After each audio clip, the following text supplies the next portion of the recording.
September 5 ദേശീയ അധ്യാപക ദിനം. പക്ഷേ ഇപ്രാവശ്യം ഓണത്തിൻ്റെ അവധിക്കകത്ത് അതങ്ങ് പെട്ടുപോയി എങ്കിലും ഈ സെപ്റ്റംബർ മാസം മുഴുവൻ നമുക്ക് അവസരമുണ്ട് അധ്യാപക ദിനത്തിൻ്റെ ഒബ്ജക്റ്റിവിറ്റിയിലേക്ക് സഞ്ചരിക്കാൻ. നമുക്കെല്ലാവർക്കും ഉത്തരവാദിത്വമുണ്ട്. എല്ലാ സ്കൂളുകളും ഒരു ഹാഫ് ഡേ ട്രെയിനിങ് എങ്കിലും അധ്യാപകർക്ക് വേണ്ടി ഒരു റിഫ്രഷർ ടോക്കോ എന്തെങ്കിലും ഒരു ഹാഫ് ഡേ എങ്കിലും അധ്യാപകർക്ക് വേണ്ടി മാറ്റിവെക്കണം. അധ്യാപകർക്കൊരു പുതിയ ആശയവും പുതിയ ചിന്താഗതിയും പുതിയ ദിശാബോധവും ഒക്കെ നൽകാൻ ഈ സെപ്റ്റംബർ മാസത്തിൽ ഒരു ദിവസമെങ്കിലും ഉപയോഗിക്കുന്നത് ഏറ്റവും നന്നായിരിക്കും. അതൊരിക്കലും ഒരു നഷ്ടമാകില്ല. അവരെ പിന്നെ സമൂഹത്തിലുള്ള എല്ലാവർക്കും ഈ സെപ്റ്റംബർ മാസം അവസാനിക്കുന്നതിന് മുമ്പ് അധ്യാപക ദിനത്തിൻ്റെ ഒരു സ്പിരിറ്റ് അവരിലെത്തിക്കാനായിട്ട് എന്തെങ്കിലുമൊക്കെ പ്രവർത്തനങ്ങൾ ചെയ്യാൻ, അവരെ ഒന്ന് പ്രോത്സാഹിപ്പിക്കാനോ അവർക്കൊരു നന്ദി കൊടുക്കാനോ ഒക്കെയുള്ള അവസരങ്ങൾ ഉപയോഗിക്കാം. എല്ലാ അധ്യാപകരും സന്തോഷമായിരുന്നാൽ മാത്രമേ നമ്മുടെ സമൂഹം സന്തോഷമാവുള്ളൂ. അധ്യാപകരുടെ സന്തോഷമാണ് ക്ലാസ് മുറികളുടെ സന്തോഷവും ക്യാമ്പസിൻ്റെ സന്തോഷവും സമൂഹത്തിൻ്റെ സന്തോഷവും ഒക്കെ ആയിട്ട് അൾട്ടിമേറ്റ്ലി മാറുന്നത്. അധ്യാപകനാണ് വിദ്യാഭ്യാസത്തിൻ്റെ ആത്മാവ്. ആ ആത്മാവ് വളരെ പോസിറ്റീവായിട്ട് തെളിഞ്ഞു നിൽക്കട്ടെ സമൂഹത്തിൽ. അതിനെക്കുറിച്ചാണ് ഈ വീഡിയോ സംസാരിക്കുന്നത്.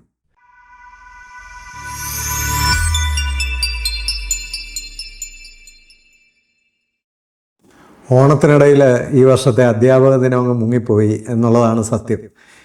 സത്യത്തിൽ ഓണത്തെ പോലെ തന്നെ വലിയ പ്രാധാന്യം അറിയിക്കുന്ന ഒരു ദിനമാണ് അധ്യാപക ദിനം.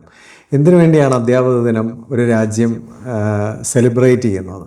തീർച്ചയായിട്ടും അതിനെക്കുറിച്ച് നമ്മളൊന്ന് എപ്പോഴും ചിന്തിക്കുന്നത്, അതിനെ വളരെ ഗൗരവത്തോടെ കാണേണ്ടതും വളരെ ആവശ്യമാണ്. ഓണവും അധ്യാപക ദിനമൊക്കെ കഴിഞ്ഞു പോയെങ്കിലും അതിൻ്റെ ഒരു സ്പിരിറ്റും അതിൻ്റെ ഒരു ലേണിങ്ങും ഒക്കെ നമുക്ക് തുടർന്നും ഈ മാസം, പ്രത്യേകിച്ച് ഈ സെപ്റ്റംബർ മാസം മുഴുവൻ തന്നെ അധ്യാപകരെ പറ്റി ചിന്തിക്കുന്നതിനും അധ്യാപനത്തെക്കുറിച്ച് ചിന്തിക്കുന്നതിനും വിദ്യാഭ്യാസത്തെക്കുറിച്ച് ചിന്തിക്കുന്നതിനും അതിനുവേണ്ട പരിശീലനങ്ങളൊക്കെ നേടുന്നതിനുമൊക്കെ പരിശ്രമിക്കാവുന്നതാണ്.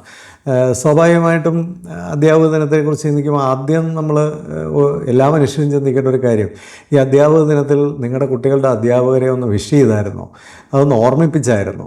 ഞാൻ ഇന്നലെ എൻ്റെ ഫാമിലിയോടൊപ്പം യാത്ര ചെയ്യുമ്പോൾ കോളേജിൽ പഠിക്കുന്ന എൻ്റെ മോനോട് പോലും ഞാൻ ചോദിച്ചൊരു ചോദ്യമാണ്, നീ നിൻ്റെ അധ്യാപകരെ ഒന്ന് വിഷ് ചെയ്തായിരുന്നു? കാരണം നമ്മൾ അധ്യാപകരെ ഒന്ന് ഓർക്കാനും അവരെ ഒന്ന് ബഹുമാനിക്കാനും അവരെ ഒന്ന് കരുതാനും ഒക്കെ കിട്ടുന്ന ഏറ്റവും വലിയൊരു അവസരമാണ്.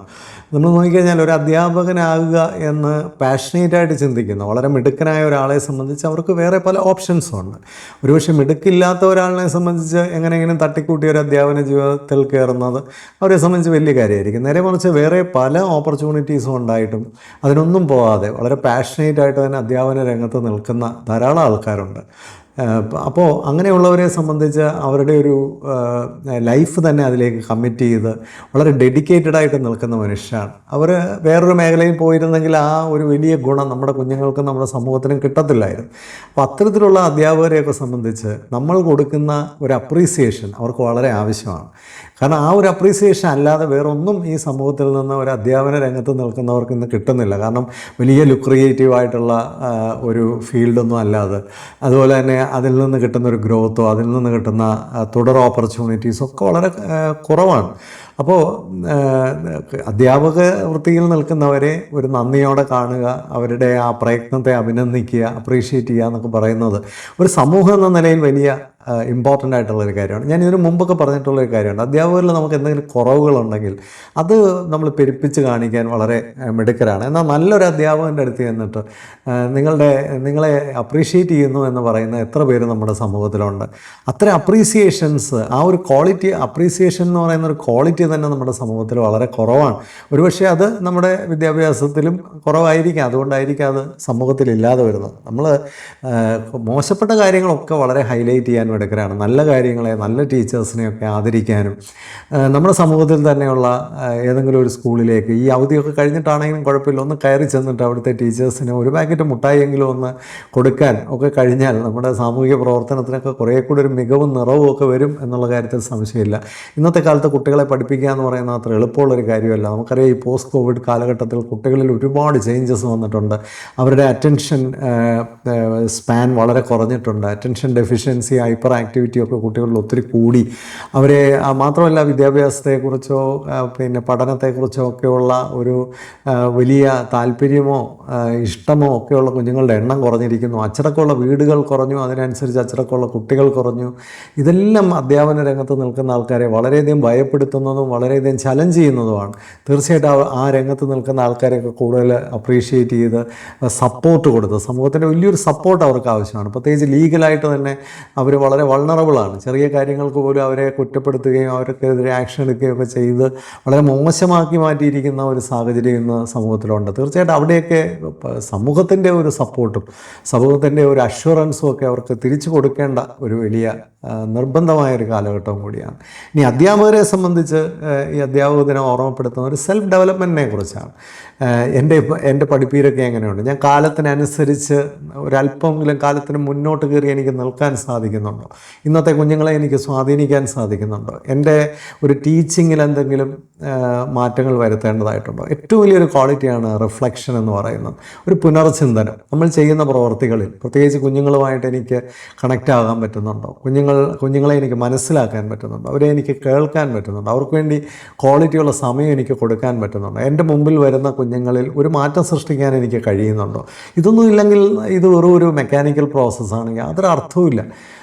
അങ്ങനെയുള്ള അർത്ഥമില്ലാത്തൊരു പ്രവർത്തനമായിട്ട് ഇത് മാറിയാൽ അതിൻ്റെ ദുരന്തം പേറുന്നത് ഈ സമൂഹമാണ്. ഒരുപാട് കെയോസ് ഈ സമൂഹത്തിലുണ്ടാകുന്നത് വിദ്യാഭ്യാസത്തിൻ്റെ കുറവുകൾ തന്നെയാണ് സമൂഹത്തിലെ ഈ കെയോസിൻ്റെ എല്ലാം കാരണമായി മാറുന്നത്.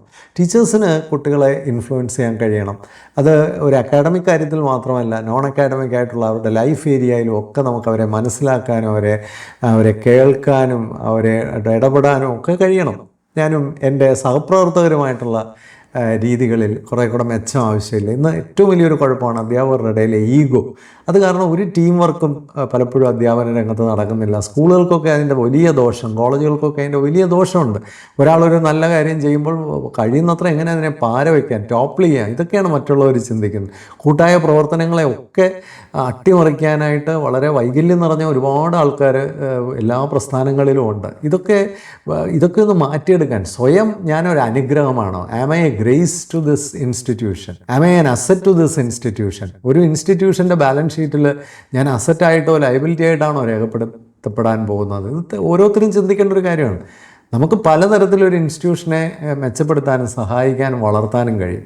ഞാനൊരു ഇൻസ്റ്റിറ്റ്യൂഷനെ വളർത്തുന്നില്ലെങ്കിൽ ഒരു എഡ്യൂക്കേഷൻ ഇൻസ്റ്റിറ്റ്യൂഷൻ്റെ വളർച്ചയുടെ ഭാഗത്ത്, അതിൻ്റെ നന്മയുടെ ഭാഗത്ത്, അതിൻ്റെ ശ്രേഷ്ഠതയുടെ ഭാഗത്ത്, അതിൻ്റെ മികവിൻ്റെ ഭാഗത്ത് എനിക്ക് കോൺട്രിബ്യൂഷൻ ഇല്ലെങ്കിൽ യു ആർ എ വേസ്റ്റ്. അത് എല്ലാ രംഗത്തും ഇത് തന്നെയാണ്, ഒരു സംശയം വേണ്ട. പോലീസ് സ്റ്റേഷനിൽ കൊണ്ടുപോയി ഒരുത്തനെ ഇടിച്ച് പഞ്ചറാക്കുമ്പോൾ ആലോചിച്ച് നോക്കുക, ഒരു പൗരന് സംരക്ഷണം കൊടുക്കേണ്ട, പൗരനെ ശക്തി കൊടുക്കേണ്ട, പൗരന്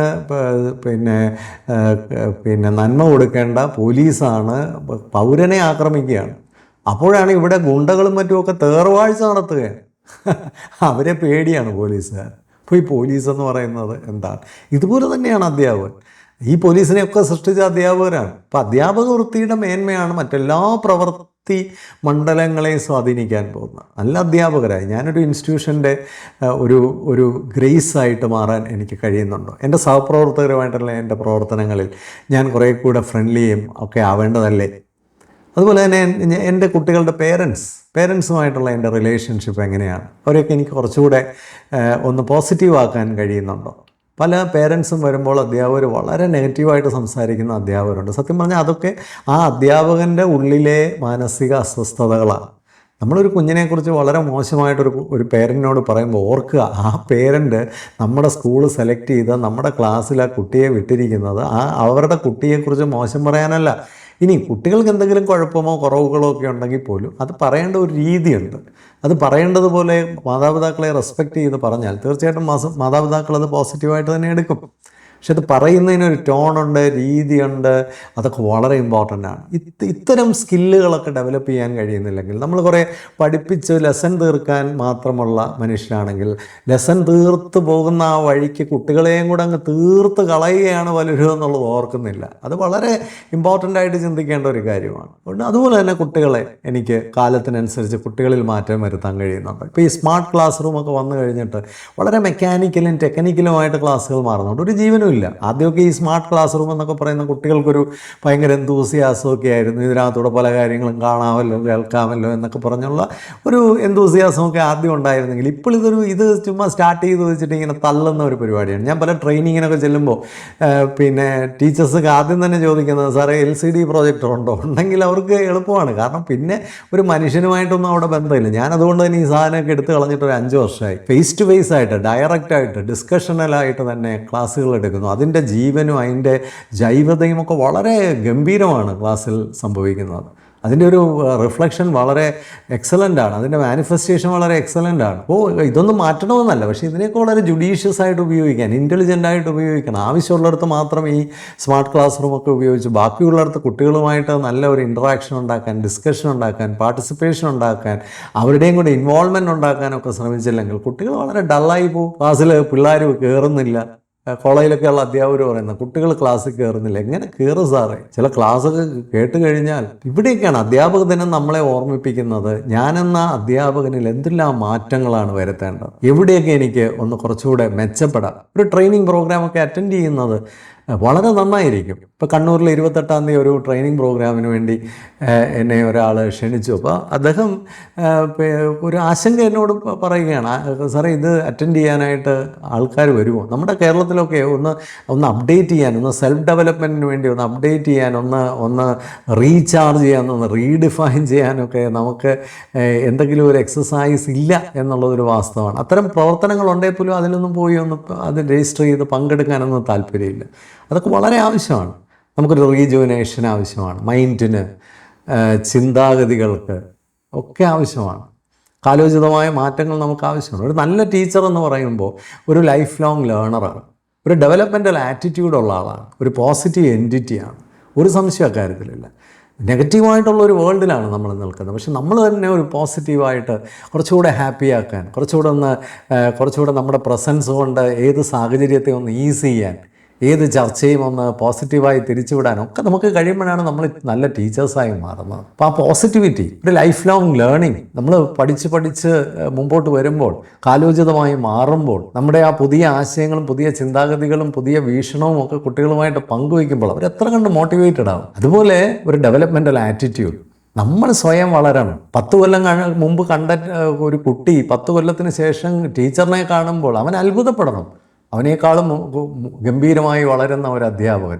ഞാൻ പലപ്പോഴും പല സ്കൂളുകളിലൊക്കെ ട്രെയിനിങ്ങിനൊക്കെ ചെല്ലുമ്പോൾ 6-7 വർഷം കഴിഞ്ഞായിരിക്കും വീണ്ടും ചെല്ലുന്നത്. അപ്പോൾ അവരിങ്ങനെ മനസ്സിൽ കാണുന്നത് കുറേ കൂടെ ഉണങ്ങിയ, കുറേ കൂടെ കൂനിയ ഒരാളായിട്ട്, പിന്നെ കുറേ കൂടെ കിളവനായ ഒരാൾ വരുന്നതായിരിക്കും. പക്ഷെ ഞാൻ 5 കൊല്ലവും 10 കൊല്ലവും കഴിഞ്ഞൊക്കെ ചെന്നിട്ട് ഞാൻ വളരെ വൈബ്രൻ്റായിട്ട് അവരോട് ഇടപെടുമ്പോൾ അവരത് അതിശയത്തോടു കൂടി അവരെന്നെ നോക്കാറുണ്ട്. വേറൊന്നും കൊണ്ടുമല്ല, നമുക്കൊരു ഡെവലപ്മെൻ്റൽ ആറ്റിറ്റ്യൂഡുണ്ട്. നിരന്തരമായി വളരുകയും ഉയരുകയും ചെയ്തില്ലെങ്കിൽ നമ്മൾ ഇത്തരം മേഖലകളിലൊന്നും നിൽക്കാൻ ഫിറ്റല്ല.